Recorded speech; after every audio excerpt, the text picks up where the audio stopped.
Are you a sex worker looking to build a new website or a website redesign? Then you'll want to consider Fox Digital. They did a fantastic job designing my website, Stripped by Sia. If you want your website done, mention that you're a listener of the show at foxdigital.design for 20% off. Tell them I sent ya.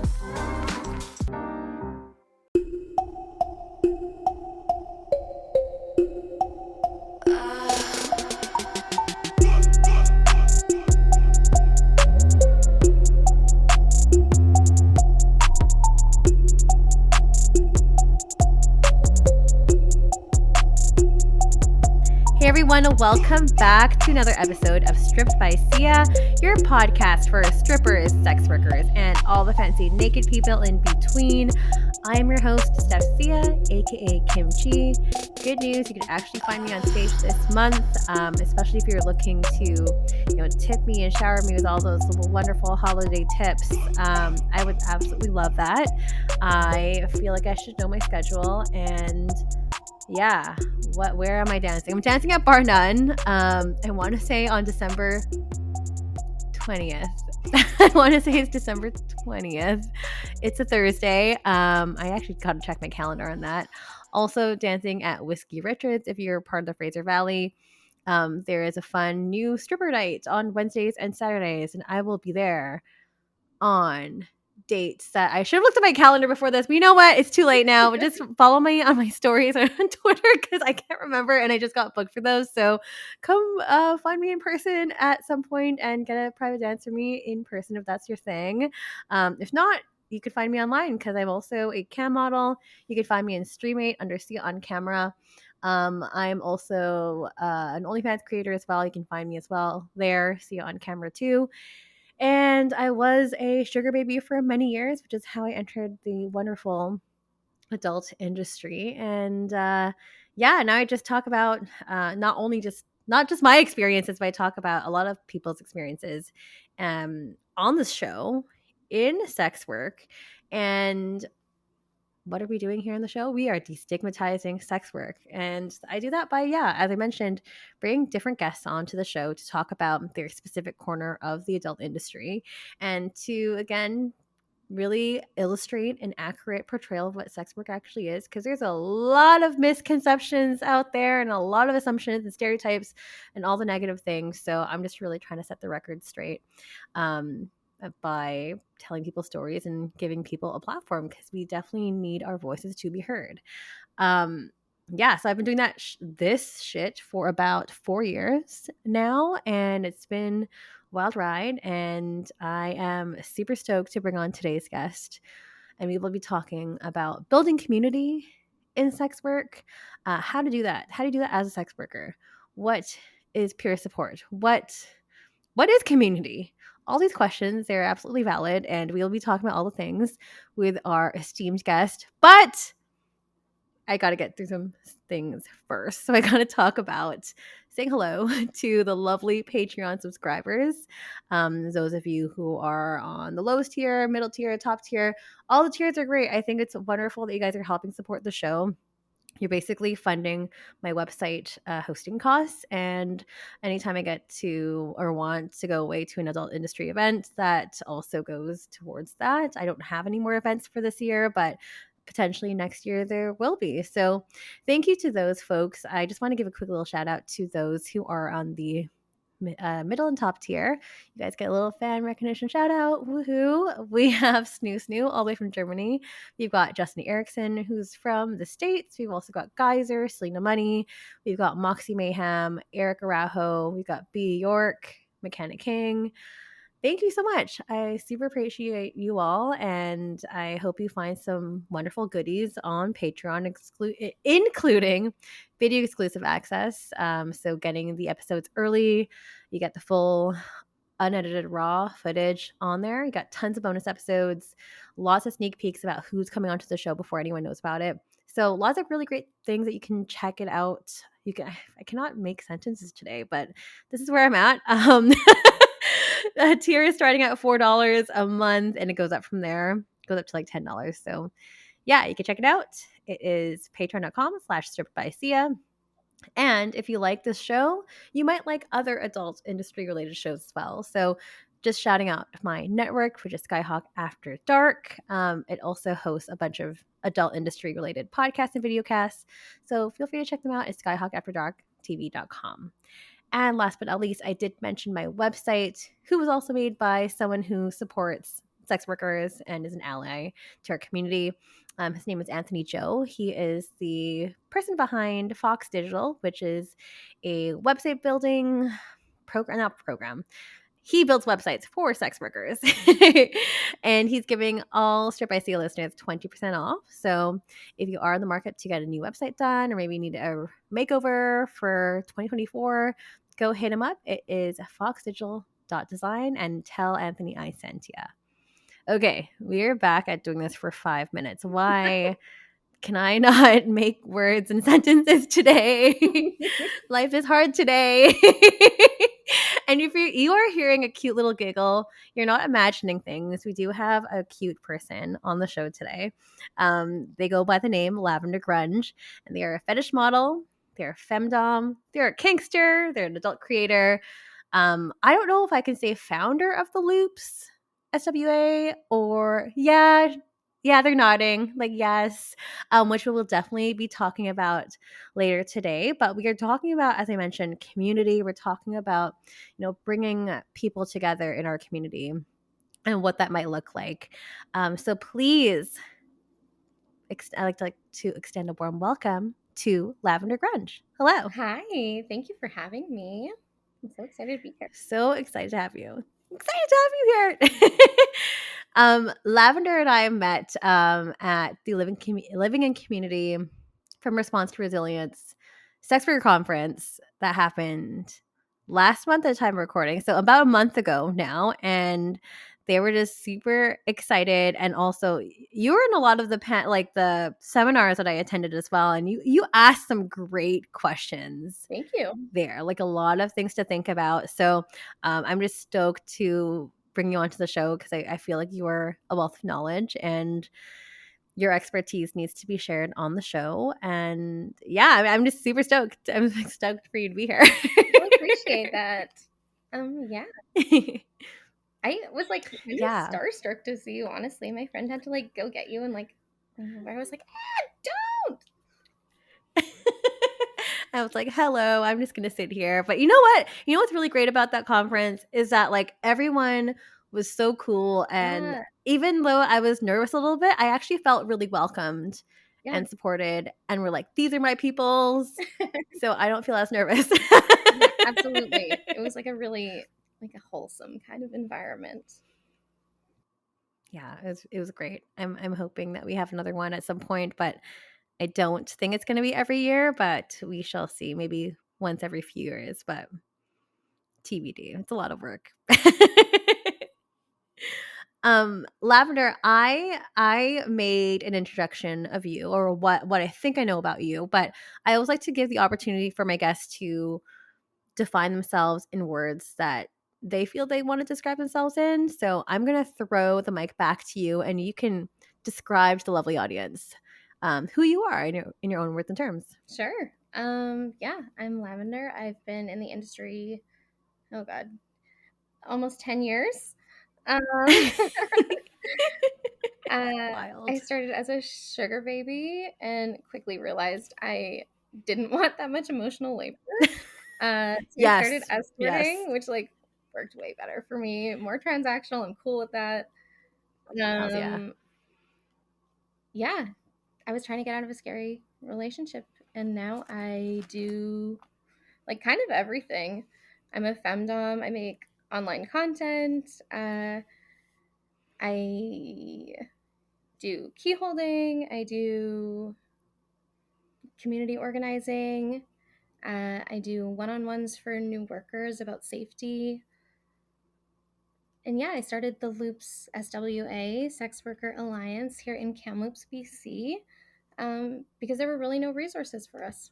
And we needed to be able to connect and create community.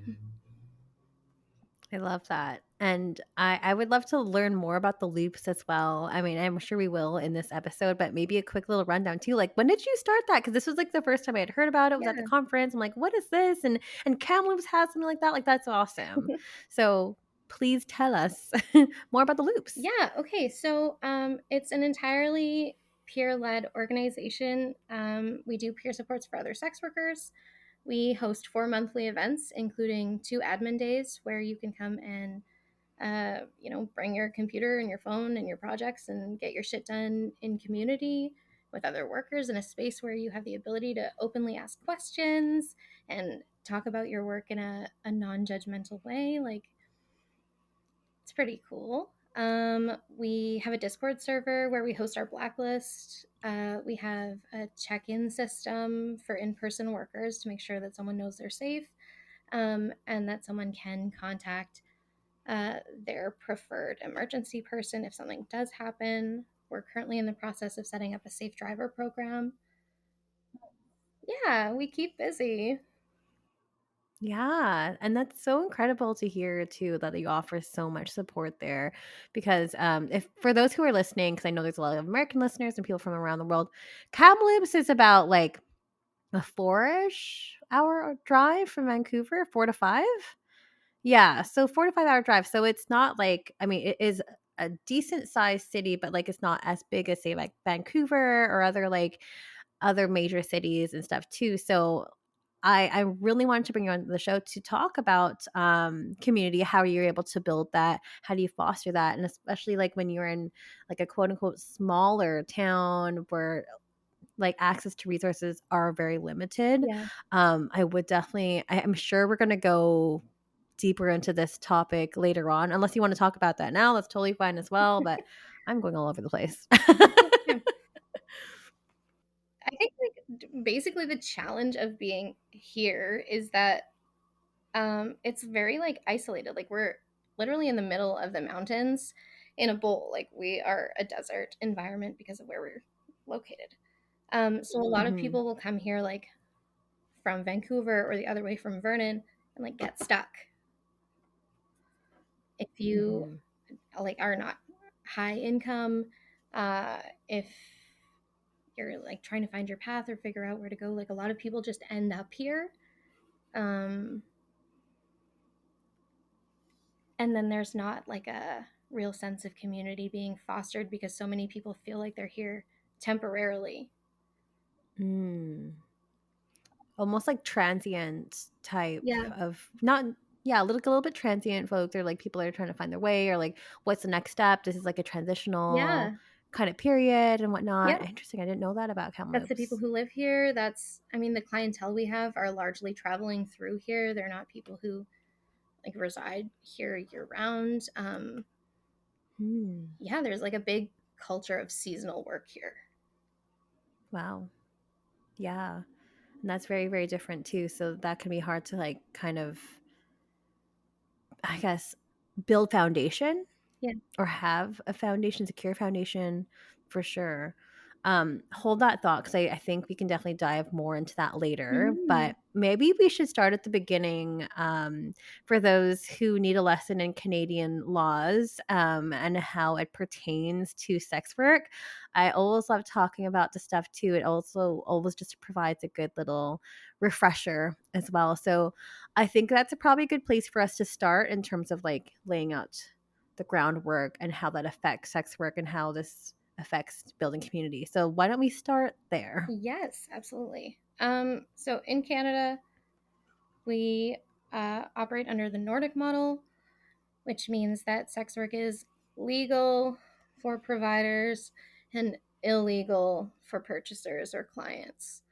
Um, Bill C-36, which is like the governing law over sex work specifically, also makes it illegal to advertise, to solicit, to host a space for sex workers, um, and something called living off of the avails of sex work. So, like, um, if I made money off of my organization, because it benefits sex workers that could technically be considered illegal because I am living off of the avails of them making money doing sex work. Mm-hmm. Yeah. Um, It's not great in Canada. no, Let's just say that. no. And like the laws are laid out in such a way that they are supposed to take the onus off of the actual worker. So, like, if I'm advertising for myself, it's not supposed to be illegal. If I'm soliciting myself, it's not supposed to be illegal. Um, but as we all know, police and lawmakers interpret things however they feel necessary at the time to meet Mm-hmm. their agenda or make money or um, further programming that they think is effective. Mm-hmm. And like these laws were challenged recently in the Supreme Court of Ontario um, by some amazing activists and sex work based organizations. Um, Mm-hmm. and they had like tons of research and a bunch of intellectuals signed onto this project to make it like legitimate, which is another frustration of mine that I won't even get into. Yes. Oh my gosh. um, Were you in that talk with the sex work and the law I was. one with like Tamara? Yeah, yeah, that was incredibly infuriating. So for those who weren't at the conference, obviously I feel like a lot of you guys were not at the conference, but to give context to this, we were talking about the constitutional challenge that Lavender is referring to that deemed, I think, one part of the Constitution as unconstitutional towards sex workers. Yeah, inhumane. And yeah, and it was really frustrating because the judge, amongst other factors, there was still a ton of biases that this particular judge already had before even looking at this case that the Canadian Alliance of Sex Work Law Reform put together, not to mention like tons of firsthand accounts from sex workers, like just validating that this is work, and not to mention academics backed us on this. We just had like so many people that were just on our team, Yeah. and the judge was like, nope, nope, nope. So that was really hard to hear. And then also hearing from a few of those panelists that were on there, Tamara O'Doherty, who was on the show back in like season 2, was on this panel speaking about this and just airing out the frustration that they basically just didn't look at anything, and also just I don't even know how to say it, but like they just didn't care Yeah. for the case at all, which was incredibly infuriating. Yeah. And just hearing them talk about it made me extremely mad. When the ruling came out, I've always been very politically inclined, and I like tend towards long term subs who have like similar, you know. So one of my subs sent me the ruling the morning of, with a warning, like just so you know, you're not gonna like this. Be careful, read with caution. Yeah.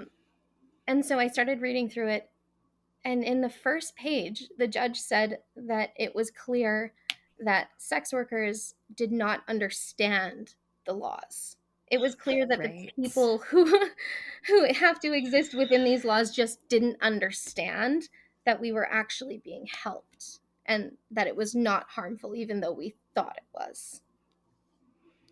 We're like, no, we understand how this works. And it was a completely blatant disregard for sex workers. Absolutely. Like, excuse me, sir, I think I understand that you being able to take my bank account away because I am a sex worker is bad. Like, Mm-hmm. I think that being able to kick sex workers out of their homes or take their children away is bad. Like, It's bad. I don't feel like that's an arguable statement. No, it was just, yeah, infuriating, really infuriating. I mean, going back to Canadian laws and going back to, this is just a few couple of examples of, how this negatively impacts sex workers, as you mentioned, just simple things and life necessities of like having and opening a bank account, Yeah. access to your children, Well, stuff like that. childcare is a Like, big one for community. If you can't take your child to a regular daycare because you have to register what you do for work in order to be able to pay for this daycare, um, then you can't leave your house. Like, you can't go anywhere. You can't access community services unless you're hauling your children everywhere. And that can become like an extra burden on mothers who are already expected to do so much above and beyond just being people. mhm. Yeah. Yeah. Yeah, it further complicates things for sure. So, I mean, going back to what you were mentioning with these laws that we have in Canada under this Nordic model, Yeah. just makes it incredibly difficult for sex workers to thrive, to survive, to just live and be a human. And with the constant misinterpretation of the laws, it makes it very difficult for us to seek help if there ever is a dangerous situation or an actual problem. It necessitates a level of community care because we can't seek help through other avenues. Right. And it's the same for Right. clients. Like, if a client has a negative or scary experience, like, you can't report that because you're doing something illegal. So that's why we're actually fighting a lot for decriminalization. Oh yeah. So we can have onus on what we want to do, how we operate our work and whatnot. And yeah, under this current laws and legislation, it makes it incredibly difficult for sex workers to do their job safely Mhm. and without worry, without constantly looking over your shoulder and whatnot. So just some background refresher for folks about the challenges that we often face. Yeah, and I feel like So, one of the biggest mhm, things I took from that law panel was the reframing of decriminalization as integrated policy, because it allows for like the mindset that there will still be a level of regulation. Because one of the biggest questions I get when I talk about sex work law is like, well, if we decriminalize, like, nothing's going to be regulated, and how's anybody going to pay their taxes, and are you even going to be safe, and blah blah blah. I'm like, okay, well, we pay right. our taxes now. Sex workers are experts in sexual health, so Yeah. we take care of ourselves and each other and whoever comes to see us. um, but yeah, it allows for the line of thinking that like a health organization is able Hmm. to look after these things versus like uh, a governing body made up of old white dudes who want to decide which sex. Right. Totally. I mean, going back to what you said too, under the current laws that are here in Canada, it makes it sometimes hard to access services that the community needs. Yeah. So let's lean into that a bit more, Lavender. Let's talk about that. So, I community was Yeah. support. So like I've been looking for simple things in my community, and like unbiased STI testing, like um, financial support to further education. And like these things are not accessible the moment you say that you're a sex worker. Right. Um, and this is where we get into the idea of like needing to create community outside of those supports because they're not made for us. And when I was asking at these panels, most of my questions were focused on, okay, like, you're telling us that these systems aren't made for us. What do we do? What else do we do? Um, and these experts' recommendations were, oh, you're already doing it. Keep doing what you're doing. Um, yeah. So, really, like, us creating community is essential because there is no one else that's willing or able to do it for us. Mm-hmm. And I feel like when you're in a small community like this, that starts by like,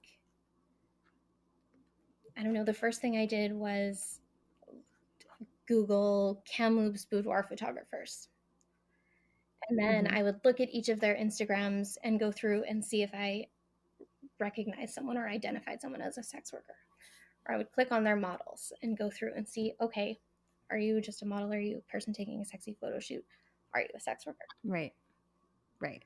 And then I would follow all of those people who, fit within what I was looking for and start interacting with them.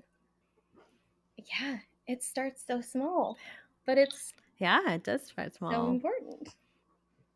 Super, super. And that's hard too, because like you don't know who's who, and like yeah, and of course there's a certain degree of anonymity that comes along with this work as well, or that can be. I'm not saying there always has to be, but for a lot of us,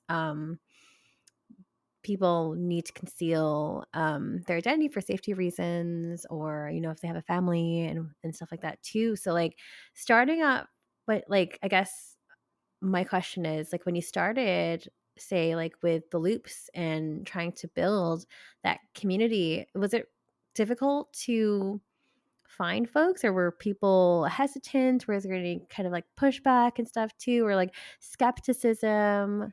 Yeah, there's a couple nods. So Talk to us about that. I honestly didn't start the loops until I had fostered a small community for myself that I felt comfortable within to expand. Smart. Yeah, There we so go. Okay, I gotcha. found a few people, who did what I do and who were also neurodivergent or disabled or weird, um, that also needed to find other people, that also needed support, that also needed community.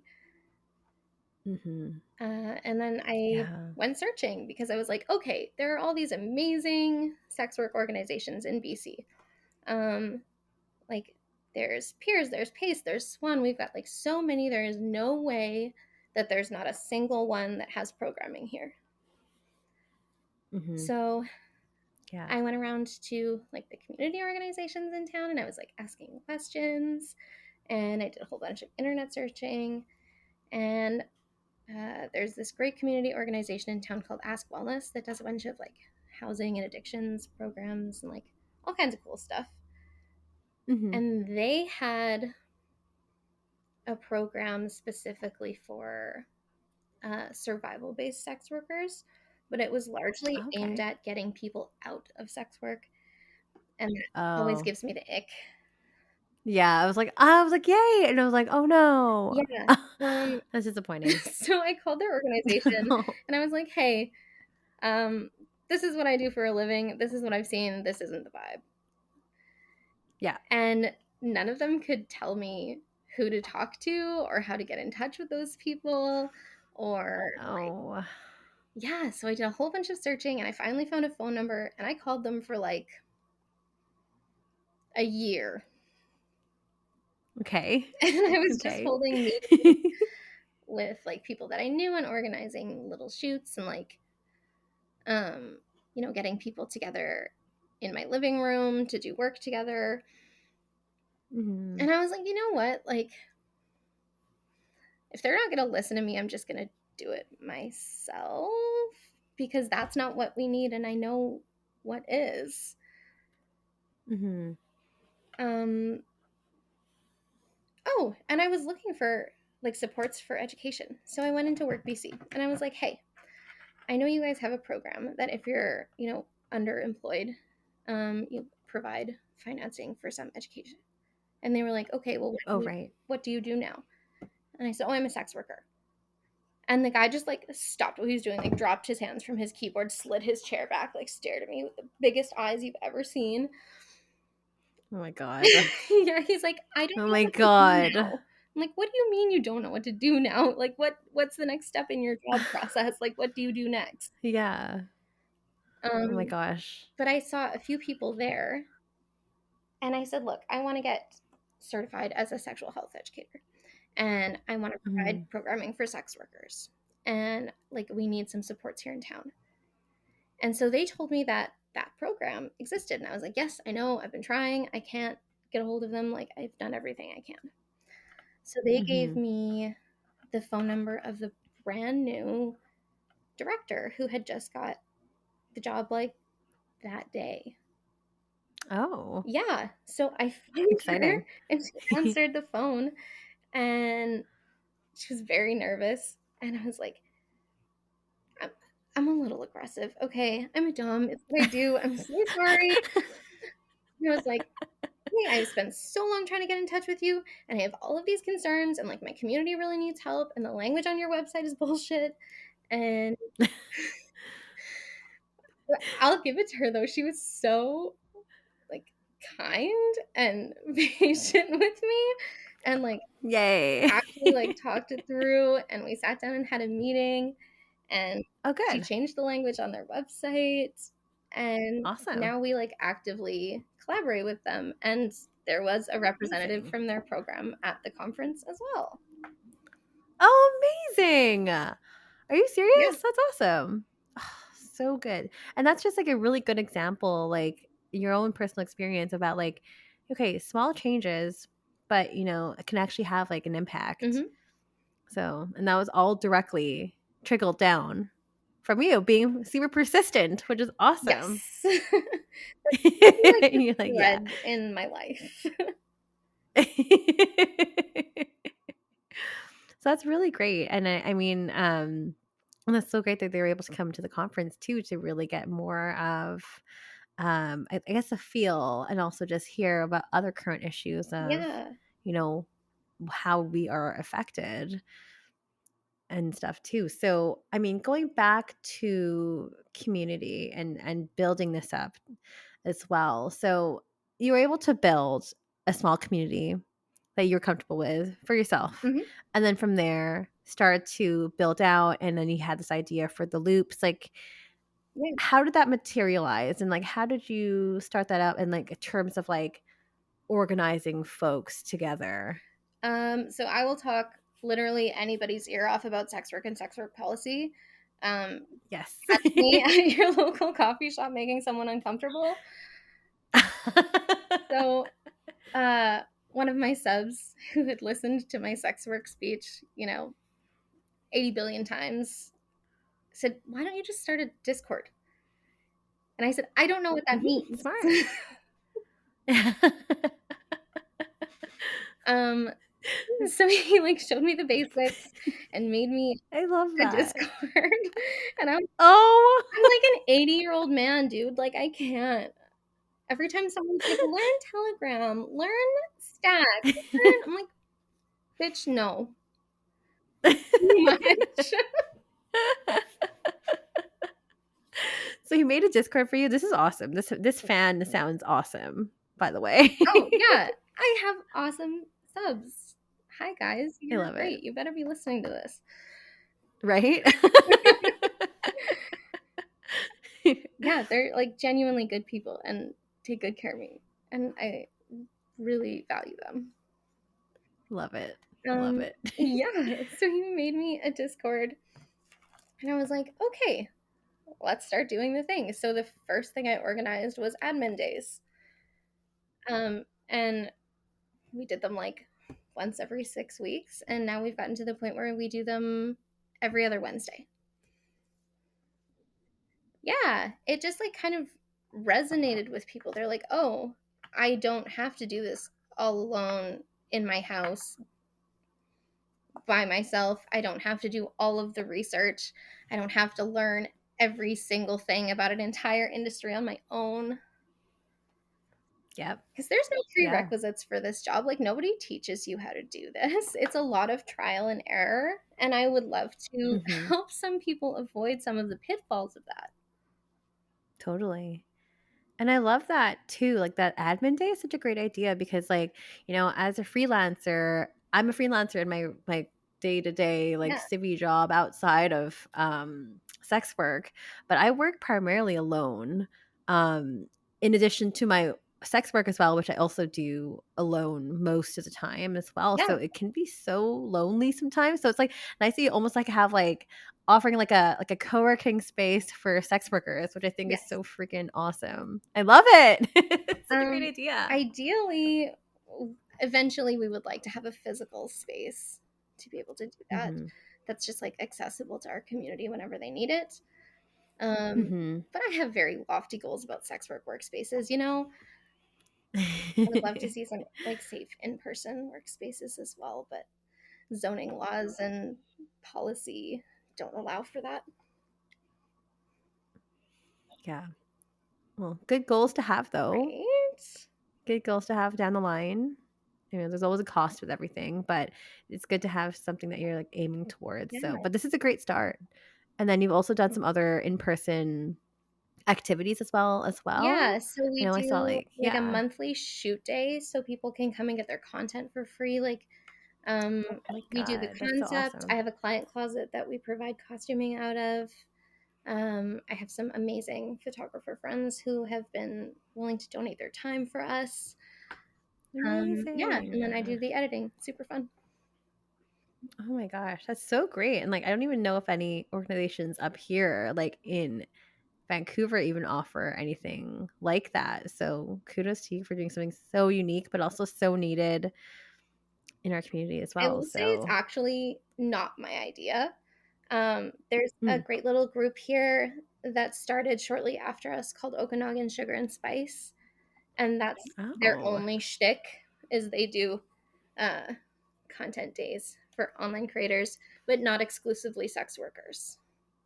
So I was like, Mm-hmm. okay, That's I so awesome though. absolutely love that. Support you guys, and I want a space that's just for sex workers. So we do that. Hells yeah. Love it. Yeah, and we're I love it. collaborating with our local pole studio, so they're doing I saw. yeah, a couple of sex work only classes for us, which is cool as fuck. Yay. Yeah, That's fucking rad. thank I love you. it. I love to hear about this stuff. It's Yeah, so great and to like bring pole community is together. your deal. How do you vet a pole studio? How do you make sure that a pole studio is sex work friendly? Oh gosh, yeah. I mean, having worked in a couple studios already, I know the only two studios I've worked for have been owned and operated by former sex Nice. workers. And also the language, like I currently am the only active sex worker that is employed at my studio Okay. actively. Yeah. So, and for myself, I put the onus on myself to always spread education whenever I can, Yeah. especially in my pole class. I have a pole class, which is like a bit of pole and burlesque. So there's like an art of like taking Ooh. off clothing, but also, yeah, I always like to mention like, okay, well, just know that this is originated from stripping because I am a stripper, and I always announce that as much as I can, like, come see me and throw money at me. Yeah, that's sexy and But fun. also to educate. Yeah, because like there's certain things too, and this is another side tangent too about like their classes. Where some folks like want to throw money at other people. I'm like, okay, like for myself, I don't have a huge problem with it. It does make me a little bit icky sometimes if I'm not the one teaching the class, Yeah. just because it's for me, it's just a little bit strange to see that because I'm like, I work for that, and the whole making it rain like aspect is very like North American and not something you always see on stage all the time since all the money is in VIPing and lap dancing. But again, people have this like sensationalized, glamorized view of what stripping can be. But Well, and like the yeah, the making it rain concept originated in black strip clubs. It comes yes, from yes, black femme strippers. exactly. Um, Yep. and now a bunch of like white cis non-sex workers are doing it for fun. It's also one of the reasons Yeah, that pleasers are so expensive right now because they're being co-opted I by non-sex know. workers. Yeah, and that's a whole topic as well too. So I like being a person that's like in the middle of all this because I am part of like, pole hobbyist, but also I'm also a stripper as well. And trying to find that balance between all of them, I try to do my best with just like educating my students with as much knowledge as possible. And if there's any kind of joke and stuff too, because I do get like a lot of like people that aren't from the studio but book like pole classes for like a stagette and stuff, and they're like, oh my god, let's go to the club tonight and blah blah blah, let me like maybe I'll get in the pole. Yeah, I know, it's like maybe I'll get in the pole tonight, like, showcase our inner stripper. And I'm like, you're inner stripper, huh? I'm like, I am actually a stripper. And then like they just become quiet. I'm like, I don't know if I killed the mood in here, but That's a good test. let me tell you how it really is. Oh my god. Yeah, I mean, anytime there's something incorrect, I can't not stay quiet. I just have to say something, and that's just like how I am personally. When something's not right, I just have to say something. I've just spent so much of my younger years being super complacent and like being like the model minority Asian that doesn't say anything, and I don't do that anymore. I Yeah. don't subscribe to that anymore. So sorry everyone for the side tangent, but I also get really pumped about that topic as well. So I'm just like, I have to also talk about Well, that. and there's been like other Going back, whispers from Gemma Rose Poll. Sorry, I didn't mean to interrupt you. yeah, Gemma's awesome. Yeah, she had that big post about like, why that makes her feel uncomfortable, like with the making it rain aspect and teaching that in pole studios and stuff. I personally don't do that. I'm okay with sharing on my fellow students.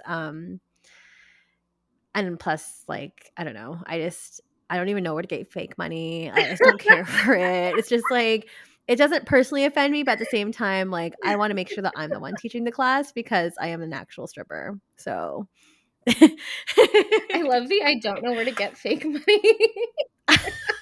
I just don't like. It I just don't seems either. so counterintuitive. I can't say I've ever Like, why thought would I about want? it. No, right? I'm like, why would I ever want fake money? I just. Anyways, sorry everyone, we have like 10 side tangents here. We're going back to lavender now for real.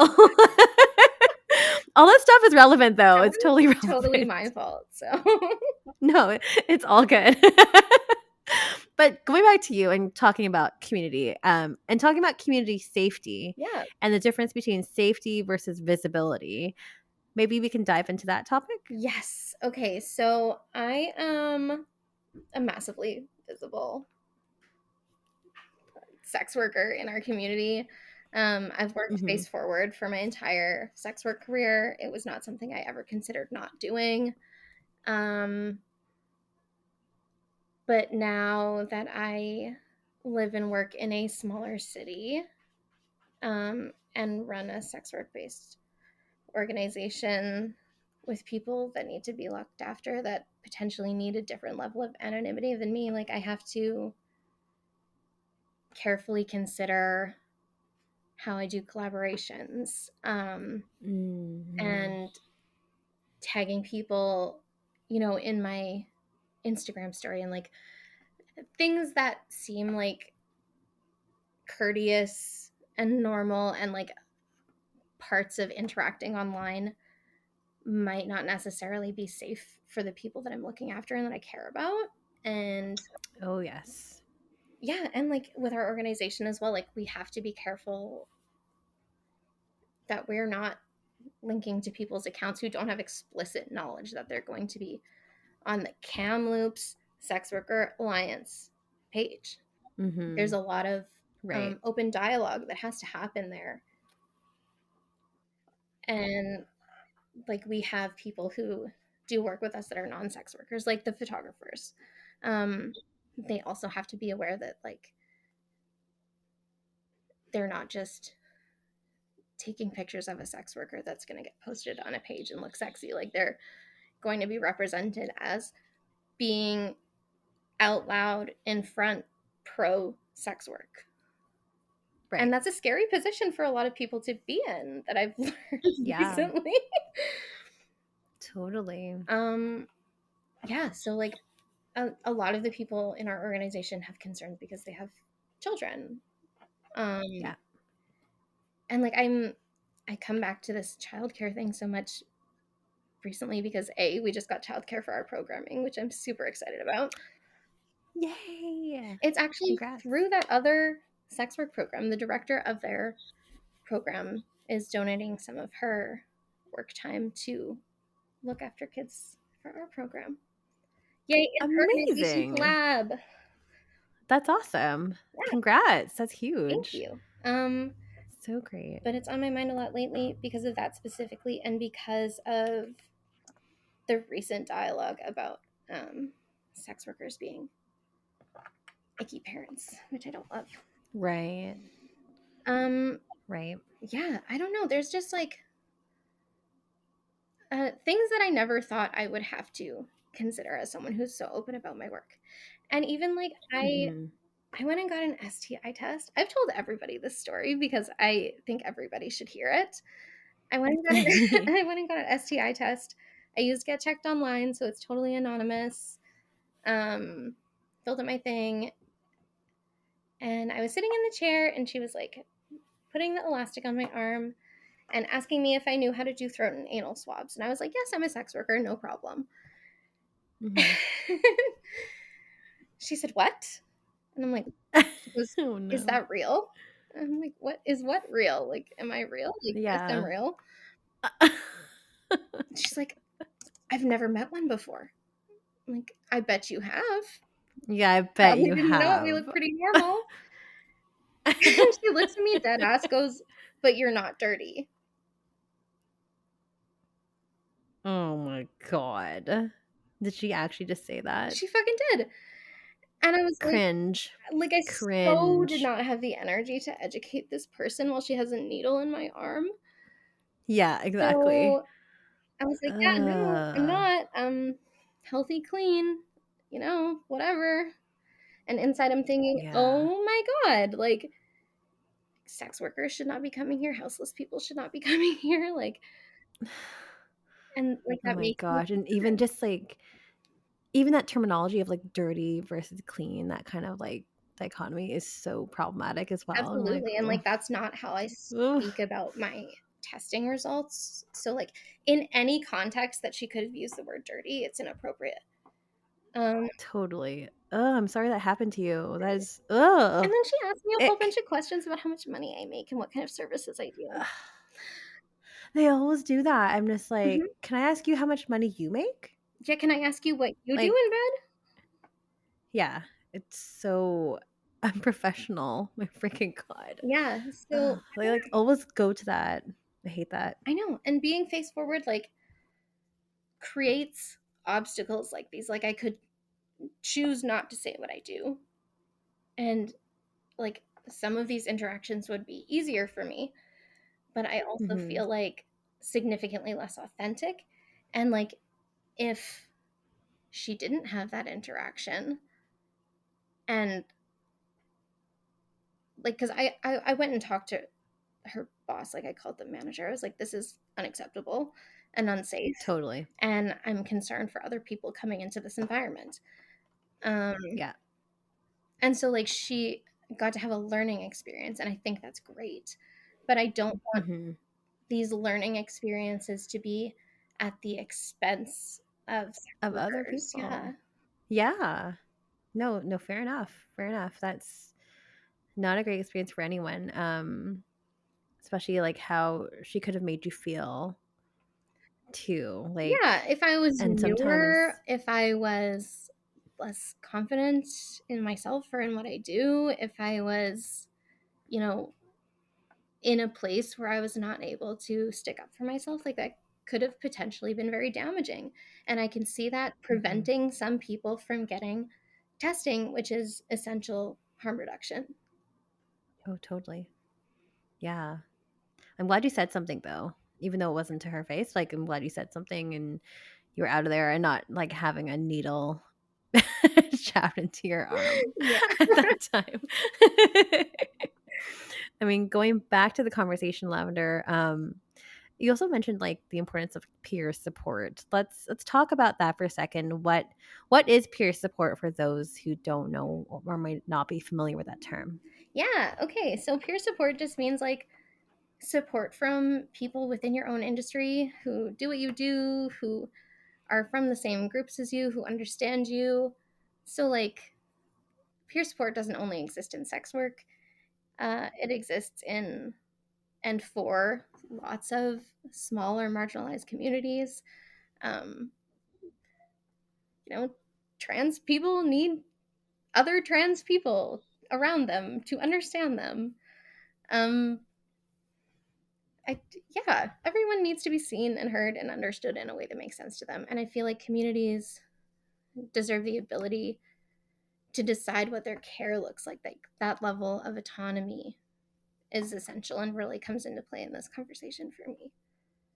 So, yeah, when we say peer support, it means that all of our uh, support workers are sex workers. All of our programs have been designed by sex workers. Our Discord is run by sex workers.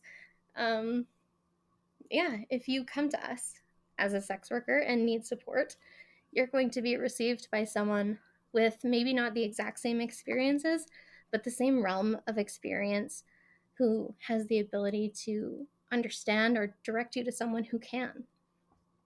Mm-hmm.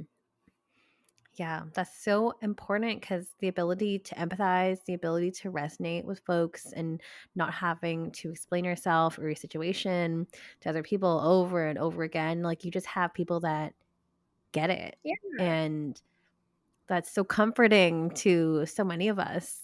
It's so good to have that. exactly.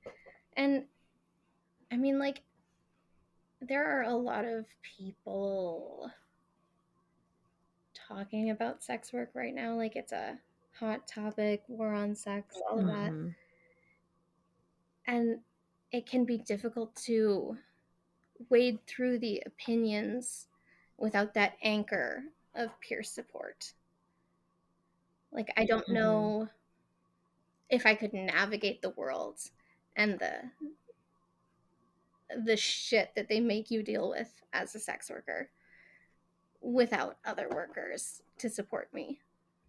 Yeah, definitely. I hear you with that. I always talk about my early days in sex work, and it sounded like you had a very similar early beginnings as a sugar baby Yeah. many years ago. And I I so wish I had some support during that time Yeah. because I didn't know. I didn't have a freaking clue what the hell I was Me doing. neither, man. It was scary, honestly. It was scary. Yeah. Yeah, some parts were definitely scary, and not having anyone to talk to or turn to or ask questions about, Yeah. like, well, this happened to me. Like, is this supposed to be normal? Like, Yeah. Like, I remember didn't have any telling of a that. regular friend that I was going on a sugar date because I wanted someone to know who I was with and where I was because I was going to see a Yeah, stranger. yeah. And she said, "Ew, that's gross. I don't want to know." And like Oh, I get that as like a really young person who doesn't have the ability to conceptualize like something they've never been through. She hmm, was not equipped to be that support. What I needed yeah, was other people in my same circumstances.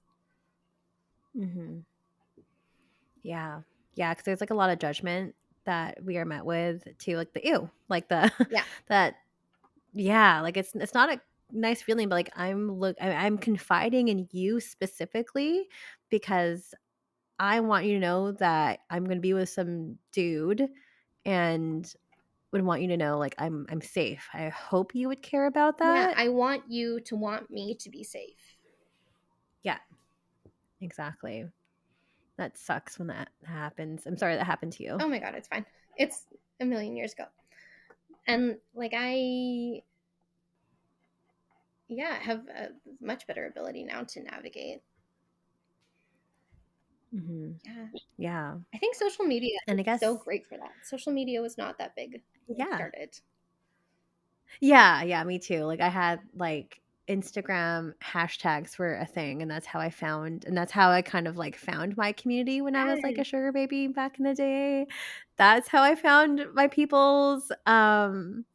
But then before that there was not much out Oh there my god, it was at the engagement groups time. on Twitter for me.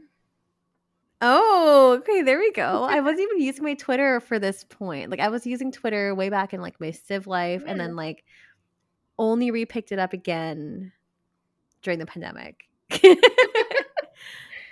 I've never used social media for anything else. Literally, I only use it for work. And it's a great tool. It is cool. I feel like it would be kind of invasive to have it in the other parts of my life. I'm like, I'm gonna put my phone down. Yeah, it can be exhausting. Trust me. um, also want to talk to you about navigating non-sex worker supports and resources. Yeah. Maybe, well, yeah. Let's go into that quickly. Okay. So,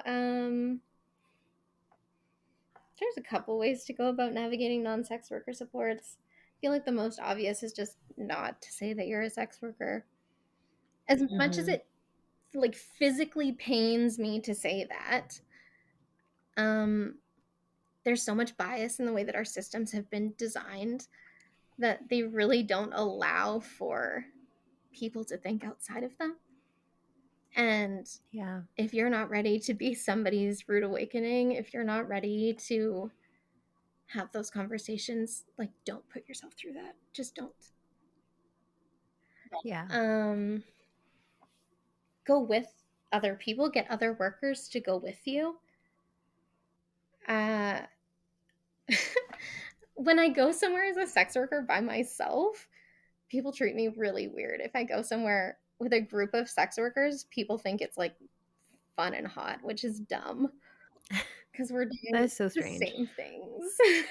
Yeah, that is weird.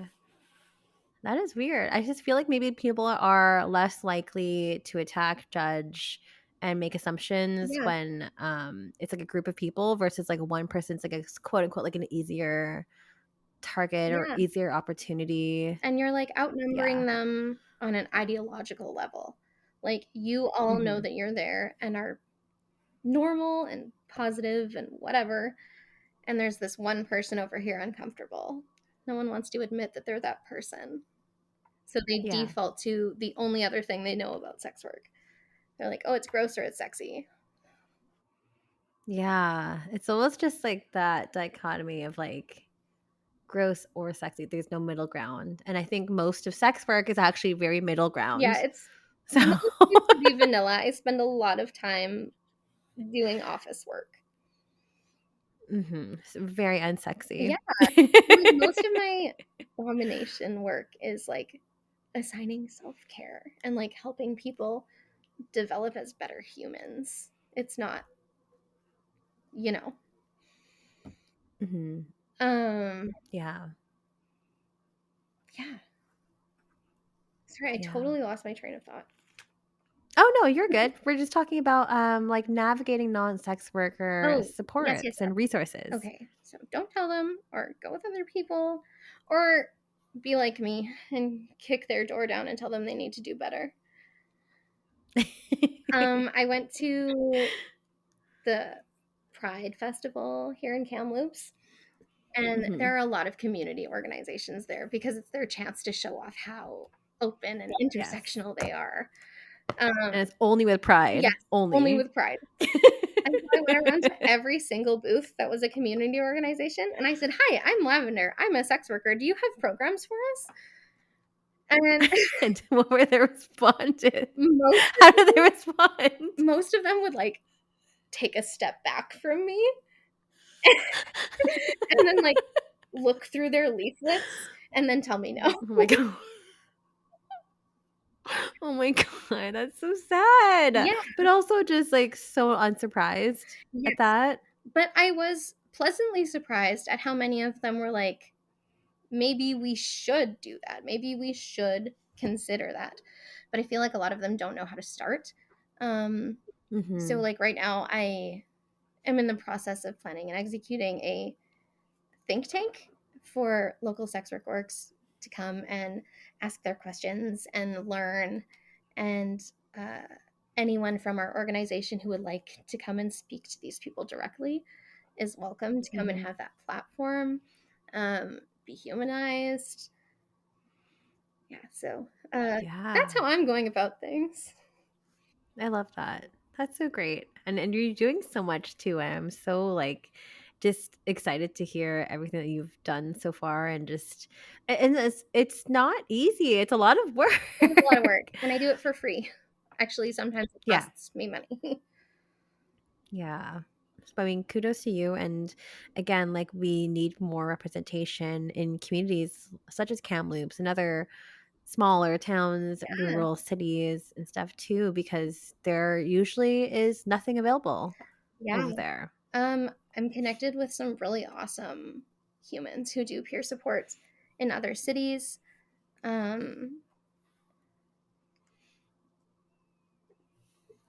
There's an organization out of the Kootenays called Swag, and they have Yeah. amazing programming right now. They have like kind of like an admin day like we do, and they even have a small Hmm. stipend for workers who show up. So you get paid $20 to come to this meeting and like hang out with other sex workers.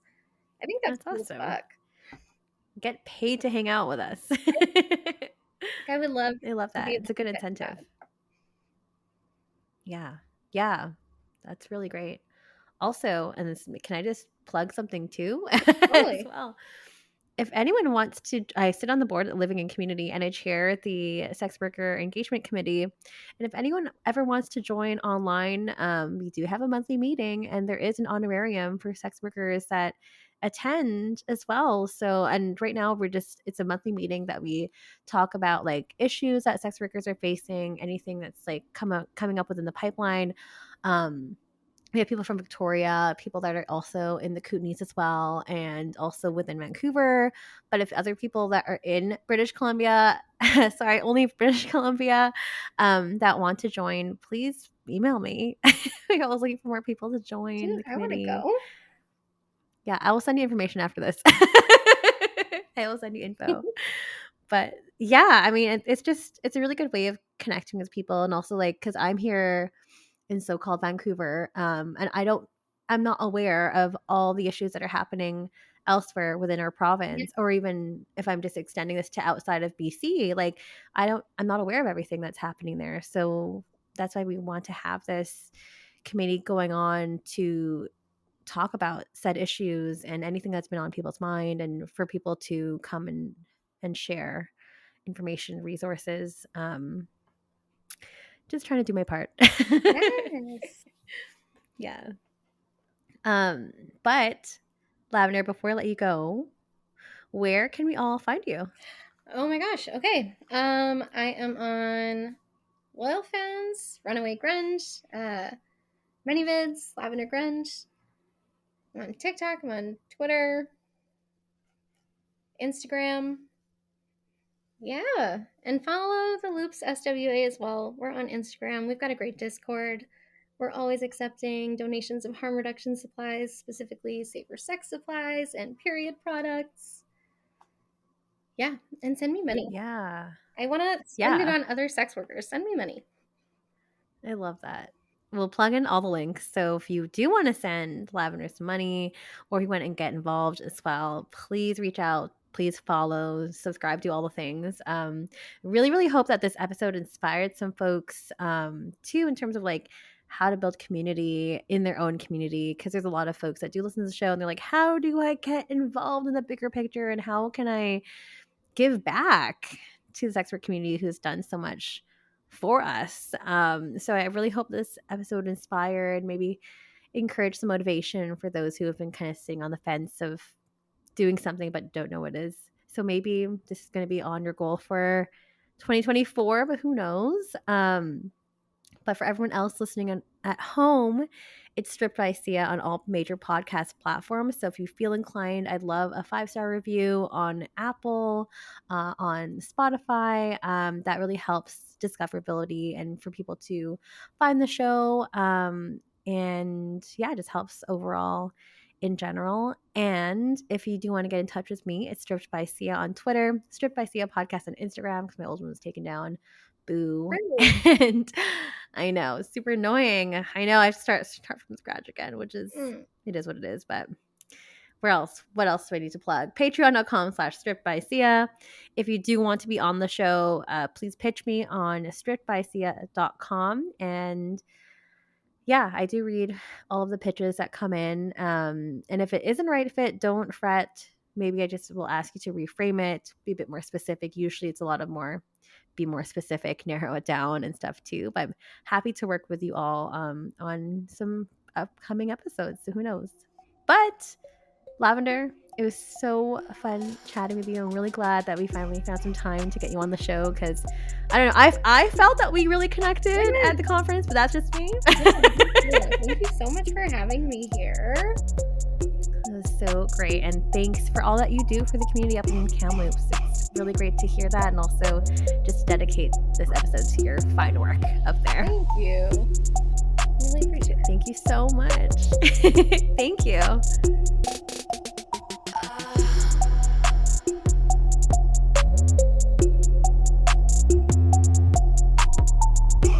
You're listening to Stripped by Sia, hosted, produced, and edited by Steph Sia, music by Ted D, graphic design by Maria Bellanderama, and photography by Ian Dabrin.